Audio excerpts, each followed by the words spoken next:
সামনে পয়লা বৈশাখ উপলক্ষে দেশীয় সংস্কৃতির অংশ হিসাবে আমরা কি মুসলমানরা কিছু করতে পারি? দেশে মঙ্গল শোভাযাত্রা হয় এবং মঙ্গল শোভাযাত্রা না হলেও ভিন্ন নামে বৈশাখী শোভাযাত্রা হবে, কিন্তু ঠিক একই রকম যেইগুলি কাজ মঙ্গল শোভাযাত্রায় হতো সেইগুলি কাজই হবে। আমার জিজ্ঞাসা হচ্ছে, ইসলামের আলোকে এই সকল বিষয়ে মুমিন মুসলমানদের করণীয় কি? ইসলামের আলোকে মুমিন মুসলমানদের প্রথম করণীয় হচ্ছে, নাম যেটাই হোক, নামে কি বা আসে যায়, ভিতরে কি হচ্ছে এইটা আপনাকে দেখতে হবে। ভিতরে আপনার জন্য যদি ইসলাম অসমর্থিত কোনো কাজ হয় সেটার সাথে আপনাকে সংশ্লিষ্ট হয়ে যাবে না। বাস, এতে দেশীয় বিদেশীয় কে কি মনে করলো এটাতে আমার কিচ্ছু যায় আসে না। 2 নম্বর, সামগ্রিকভাবে মানুষকেও বুঝাতে হবে, ভাই মঙ্গল নামে তুমি যে পেঁচা তুলতেছ, বৈশাখী মেলার নামে তুমি যে সকল জিনিস দিয়ে তুমি কামনা করতেছো, এটা তো অবৈজ্ঞানিক। যারা নিজেদেরকে এত আধুনিক ভাবে, আসলে তারা কি বুঝাতে চায়?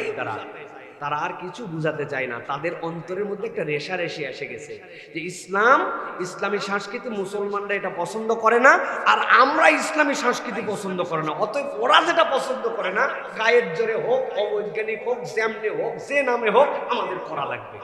কি একটা রেশারেশিতে চলে আসছে তাদের মনের মধ্যে। এবং আল্লাহ কোরআনুল কারীমের মধ্যে এটার কথাই বলেছেন, উলাইকা ফি কুলুবিহিমুর রুবা, এদের অন্তরের মধ্যে রোগ ঢুকে গেছে, সুতরাং তারা আর ওই চোখ দিয়ে সঠিকটা দেখতে পারে না। আমার বিখ্যাত লাল চশমা শুনছেন না ভাই? আব্বা লাল আম্মা লাল, এরা এখন হয়ে গেছে হচ্ছে আব্বা মঙ্গল শোভাযাত্রা, আম্মা বৈশাখী শোভাযাত্রা। মানে ওদের কাছে এখন আর কোনো কালার নাই, ওদের কালারের নাম হচ্ছে যে এই সংস্কৃতি প্রতিষ্ঠিত করতে হবে, এটা বাঙালি সংস্কৃতি। বাঙালি সংস্কৃতির ইতিহাস যদি আপনি খোঁজেন তাহলে এইগুলা 50 বছর আগেও কোথাও খুঁজে পাবেন না। এগুলো একটাও বাঙালি সংস্কৃতি নেই, এদের বানানো সংস্কৃতি। এইটা শাহবাগীয় সংস্কৃতি ঢুকাইছে এটার মধ্যে। মুসলমানদের বাঙালিদেরকে যদি জিজ্ঞাসা করা হয়, এবার কততম সাল আপনাদের, কত সাল বাংলা সাল? তো বাংলা সাল যেটা আপনি বলতেছেন, এই বাংলা সালের গোড়াটা কি শুনেন দেখি। 1400 এততে নিয়ে আসতেছেন, কেমনে 1400 পর্যন্ত আসলো? এই সাল তো হিজরি সাল, যেহেতু চন্দ্রবর্ষ ছিল, ওই হিজরি সালের চন্দ্রবর্ষ অনুযায়ী আমাদের সৌরবর্ষের হিসাবটা মেলানো কঠিন হয় এখানকার মানুষের আবাদের জন্য। কেননা হিজরি সাল যেটা চন্দ্র সাল, ওটা 11 দিন করে ঘুরতে থাকে। ওই ঘোরার হিসাব করলে দেখা যাবে যে এইটা লুনার ক্যালেন্ডার, এবং এইটা তখন মানুষ আবার ট্যাক্স, বিভিন্ন ধরনের খাজনা এগুলো তুলতে পারে না। তখন পণ্ডিতরা ওই হিজরি সালকে হিসাব করেই স্থায়ী ডেট বানায়, বৈশাখ যেন গরমের মধ্যেই থাকে, হ্যাঁ, চৈত্র যেন গরমকালেই থাকে। আমি যেটাকে যেই সাল মিলাচ্ছি এটার সাথে যেন সূর্যের সাথে যেন হিসাবটা মিলে, ওই সাল বের করছেন। তো হিজরি সাল থেকে আসছে, ওটার উৎপত্তির গোড়াটাও হচ্ছে আরবি থেকে। আর তুমি 50-60 বছর ধরে পেঁচা, হুতুম পেঁচা এগুলো তুলে এটার নাম দিয়েছো বাঙালি সংস্কৃতি। এটা তো আমাদের সংস্কৃতির অংশই না।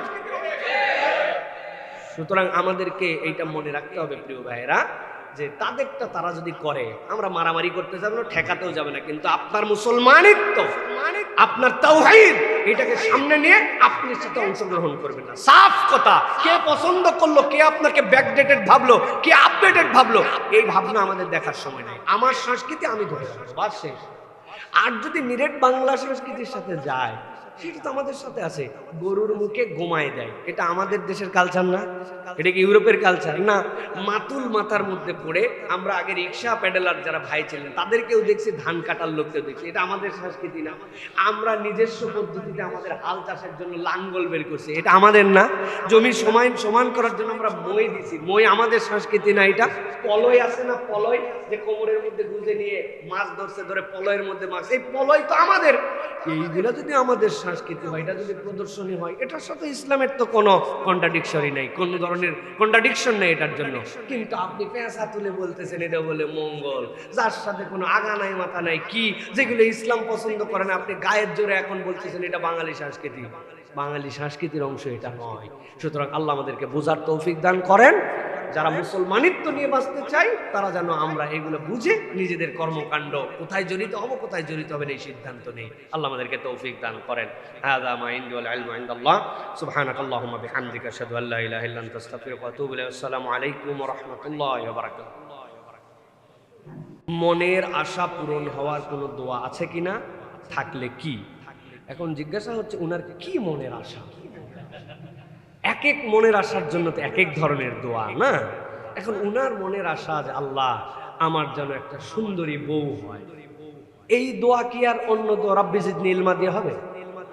তো এটার জন্য আলাদা দোয়া। সুতরাং দোয়াটা কি সেটা আপনার জন্য আগে জানা দরকার।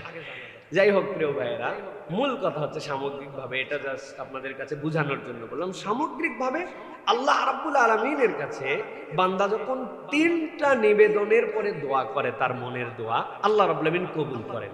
একটা হচ্ছে আল্লাহর প্রতি তার হামদ করতে হয়, 2 নম্বরে আল্লাহ রসুলের প্রতি দরুদ এবং সালাম পাঠ করতে হয়, 3 নম্বরে কেবল নিজের জন্য না চেয়ে নিজের চাওয়ার সাথে অন্যর জন্য চাইতে হয়। এইটা যদি কেউ চায় আল্লাহ রাব্বুল আলামিন তার দোয়া কবুল করেন। আর সাথে সাথে অনেক আমাদের যারা এই দোয়া বিষয়ে যারা আমাদেরকে শিক্ষা দিয়েছেন বা এইগুলো বিষয়ে যারা অনেক কথা বলেন, তাদের বক্তব্য হচ্ছে ওই দোয়াগুলা মনের আশা পূরণের জন্য সবার আগে কবুল হয় যেই দোয়াগুলার সাথে রাব্বানা অথবা রাব্বি এই কথাটা যুক্ত আছে। কুরআনুল কারীমে 42টা দোয়া এরকম আছে যেটার মধ্যে আল্লাহ রব্বানা বলেছেন, আল্লাহ শিখাচ্ছেন হে আমার রব, অথবা রব্বি হে আমার আল্লাহ। যেই ডাক আল্লাহ শিখাইছেন আল্লাহ কবুল করবেন, আল্লাহ পড়তে বলেছেন, ওই ডাক মিস হয় না। এই জন্য মন সংক্রান্ত যে সকল কামনা, আল্লাহ তুমি আমার চাকরির ব্যবস্থা করে দাও, সংসারে বারাকা দান করে দাও, আল্লাহ আমার মনে একটা আশা আছে আমি তোমার ঘর জিয়ারতে যাব, আল্লাহ আমার একটা মনে আশা আছে এরকম একটা বিয়ে শাদী আমার হবে যেটাতে আমার দিন দুনিয়া সুন্দর হয়ে যাবে, আল্লাহ আমার এমন একটা অবস্থা হবে, আমার মনের কামনা আছে, আল্লাহ তোমার অর্থবিত্ত দিবা যে আমি তোমার রাস্তায় অনেক খরচ করতে পারবো, আবার আমি কারো দিকে মুখাপেক্ষী হবে না। এই যে আমার মনের কার কি কামনা আমি তো জানি না, আল্লাহ আমি তো বিদেশে যেতে চাই, আল্লাহ জানি একটা অর্থ উপার্জন করে আবার আমি ব্যাক করে চলে আসে, ওই অর্থ দিয়ে পরিবারও চালাতে পারি, আবার যেন তোমার দিনের জন্য ব্যয় করতে পারি। কার যে কি মনের ইচ্ছা, আল্লাহ আমার একটা ছেলে দরকার, আল্লাহ আমার একটা মেয়ে দরকার, কার কি। এই দোয়াগুলা যেই দোয়ার সাথে রব্বানা এবং রাব্বি থাকে, ওই দোয়া দিয়ে করলে আল্লাহ রাব্বুল আলামিন বেশি খুশি হন এবং আল্লাহ বান্দাকে দিয়ে দেন। রব্বানা আতিনা ফিদ দুনিয়া হাসানা রব্বি জিদনি ইলমা, রব্বানা লা তুআখিযনা, হে আল্লাহ আপনি আমার থেকে এরকম কোন পরীক্ষা নিয়েন না, রব্বানা ওয়ালা তুহাম্মিলনা মা লা তাকাতা লানা। এই যে রব্বানা এবং রব্বি দিয়ে আপনি খুঁজে দেখবেন এবং এই দোয়া করবেন।